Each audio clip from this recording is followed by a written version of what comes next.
सुप्रभात। शादी है या नीलामी, ये हमारी आज की आध्यात्मिक चर्चा का विषय।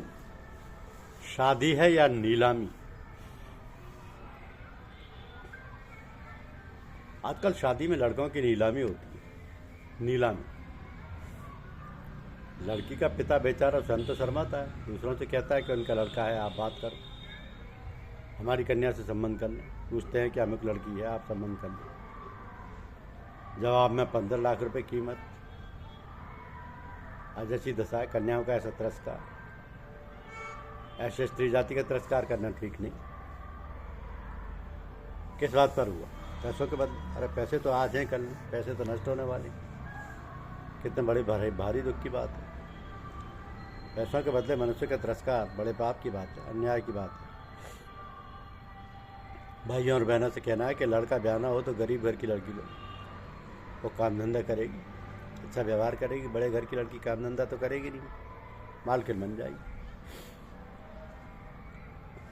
एक लड़की का प्रसंग है, हमने सुनी। कुछ लड़की की शादी हो गई, लड़की थी गरीब घर की। लड़के वालों ने पैसा मांगा ज़्यादा, उसका जियो उग गया। लड़की की बड़ी अवस्था हो गई थी। उसने कहा, पिताजी आप उधार लेकर मुझसे विवाह कर दीजिए, अभी कोई बात नहीं, फिर मैं ठीक कर दूँगा, परंतु आप मेरे लिए दान रूप से मत देना। कन्या को उधार देता हूँ ऐसा देना। कर दी शादी। शादी करने के बाद खूब धन दिया। शादी के बाद में गई ससुराल में तो खाट पर बैठ गई और पति से कहा, लाओ मेरी जूती लाओ। तेरी जूती मैं उठाऊं? पति ने आश्चर्य से पूछा। हाँ, मेरे बाप ने पैसा दिया है, आपको खरीदा है, पता है कि नहीं? और कितने रुपए लगे? बोले 15 लाख रुपए लगे। कन्या ने उत्तर दिया। और उस लड़के ने भोजन नहीं किया। माँ ने पूछा, क्या बात है?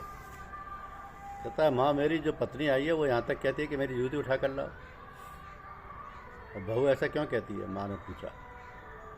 कहता है, हमारे बाप ने खर्चा किया है, कर्जा लेकर खर्चा किया, इसलिए नौकर हो तुम हमारे, लाना ही पड़ेगा।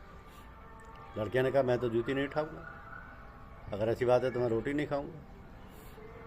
मेरे बाप के नौकर हो, मेरे बाप ने रुपए दिए हैं, पता है कि नहीं? ऐसे मुफ्त आए क्या आप? इतना इंतजाम किया है, 15 लाख रुपए दिए थे। इस प्रकार कहने सुनने से लड़के वालों ने रुपए वापस किया और लड़की बहू की तरह रहने लगी। तो कन्या लज्जा की मूर्ति हैं, उनका इस प्रकार तिरस्कार करना समाज में बड़ा अपमान होता है। बड़े दुख की बात है। खर्चा तो पूरा करते हो, फिर काम नहीं चलता तो बेईमानी करते हो।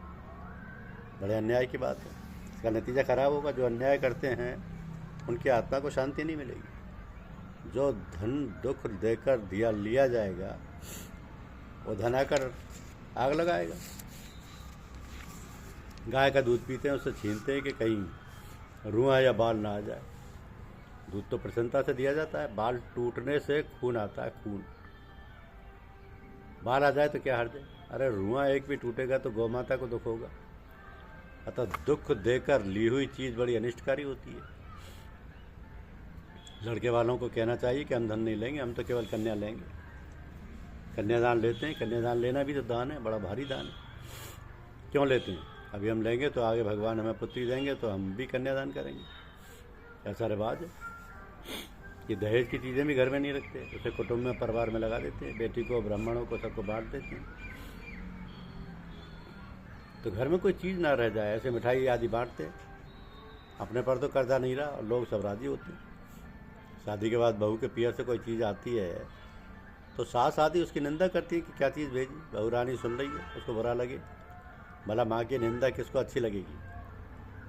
माँ की निंदा से हृदय में दुख होता है। बाद में जब हो जाएगी मालकिन तो जो वह चाहेगी वही होगा। इसलिए उसे प्यार करो, स्नेह करो, राजी रखो। बहू के घर से जो आया उसमें अपने घर से मिलाकर बांटो। लोगों से कहो कि ऐसा बहुत आया है, तो बहू की, माँ की हो जाएगी बड़ाई, इससे बहू खुश हो जाएगी। आप कहेंगे कि रुपया लगता है। अरे रुपया तो लगता है, पर रुपये लगाने से आदमी अपना हो जाएगा, बहू आपकी हो जाएगी, सदा के लिए खरीदी जाएगी। रुपये में कोई आदमी खरीदा जाए तो क्या कोई महंगा है? सस्ता ही पड़ेगा। गहरा विचार करो, व्यवहार भी अच्छा रहेगा, प्रेम भी बढ़ेगा। बहू भी राजी होगी कि मेरे सामने मेरी सास ने मेरी माँ की महिमा की है, इतना खर्चा किया। उम्र भर असर पड़ेगा। इसलिए थोड़ा सा त्याग करो। खेती करने वाले कितने बढ़िया से बढ़िया अनाज होता है उसे मिट्टी में मिला देते हैं, क्यों?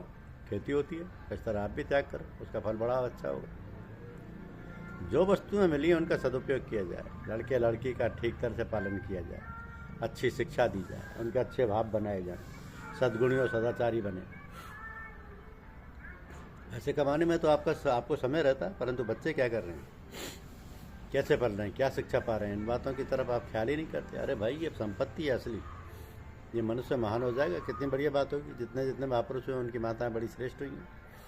ऐसी माताओं के बालक बढ़िया हुए, संत महात्मा हुए। माँ का स्वभाव होता है, माँ का स्वभाव आता है बालकों में। इस कारण माताओं को चाहिए कि बालकों को अच्छी शिक्षा दें, परंतु शिक्षा देती हैं उल्टी। लड़कियों को सिखाती हैं कि अपना धन तो अपने पास रखना, जब अलग होगी तो वो धन तेरे पास में रह जाएगा। और ऐसे सिखाकर भेजती हैं कि ससुराल में काम तू क्यों करती है, जेठानी करे, ननद करे, तू काम मत किया कर। अब वहाँ कलह होगी, खटपट मचेगी। आपकी बहू आएगी, वो भी अगर ऐसी ही सीखी हुई आएगी तो वो भी ऐसा ही करेगी, काम नहीं करेगी। फिर आप कहेंगे हमारी बहू काम नहीं करती। आप अच्छा करो तो आपके लिए अच्छा होगा, बुरा करोगे तो बुरा होगा। भाई, कलयुग है, इसे हाथ दे उस हाथ ले, क्या खूब सौदा नगद है। इस हाथ दे उस हाथ ले, क्या खूब सौदा नगद है। इसलिए आप अपने माता पिता का, सास ससुर का आदर करो, सेवा करो, सत्कार करो, तो आपका असर पड़ेगा बालकों पर। वृद्धावस्था में भी आपकी सेवा करेंगे। परंतु आप अगर ऐसा नहीं करेंगे, तो अपने मायतों की सेवा नहीं करोगे, तो बालकों पर भी ऐसा ही असर पड़ेगा, उनका स्वभाव भी ऐसा ही बनेगा। आप सदा ही ऐसे नहीं करोगे, जीते रहोगे तो बूढ़े भी हो जाओगे और समय पर सेवा भी नहीं करेंगे। फिर आप कहेंगे कि सेवा नहीं करते, बात नहीं मानते, तो तुमने क्यों अपनी मायतों की सेवा इतनी की, अब तुम क्यों आशा रखो। इसलिए अपना आचरण अच्छा बनाओ। आजकल तो माँ बाप बच्चों को व्यसन सिखाते हैं, खेल सिखाते हैं, चाय पिलाते हैं छोटे छोटे छोटों को। आजकल छोटे दूध नहीं पी सकते, मलाई आ जाए तो घृणा करते हैं। बड़े आश्चर्य की बात। दूध पीना होता था तो हम कहते थे कि उसमें तारा घी की बूंद तो है ही नहीं। आजकल घी तो कौन पी सके, हिम्मत ही नहीं है, मलाई नहीं पी सकते। चाय से माथा खराब हो जाए, नींद नहीं आए, स्वास्थ्य बिगड़ जाए, आँखें खराब हो जाए, दवाई लगे नहीं और पैसा लगे ज़्यादा मुफ्त में, ये दशा हो रही है। ऐसा मत करो भाई, गायों का पालन करो, उनकी रक्षा करो। आपका जो गांव है, कस्बा है, अकाल पड़ जाए तो गायों के लिए अब आप खर्च करो तो बड़ा अच्छा है। मोटर आप रख लेते हो धुएँ के लिए और गाय नहीं रखते, कुत्ता पालन तो कर लेंगे, गौ का पालन नहीं करेंगे। अरे वाह, कल महाराज आपने लीला जब दिखाई, ये दशा हो रही है। धन्यवाद। यूट्यूब चैनल को लाइक और सब्सक्राइब अवश्य कीजिए। शुक्रिया।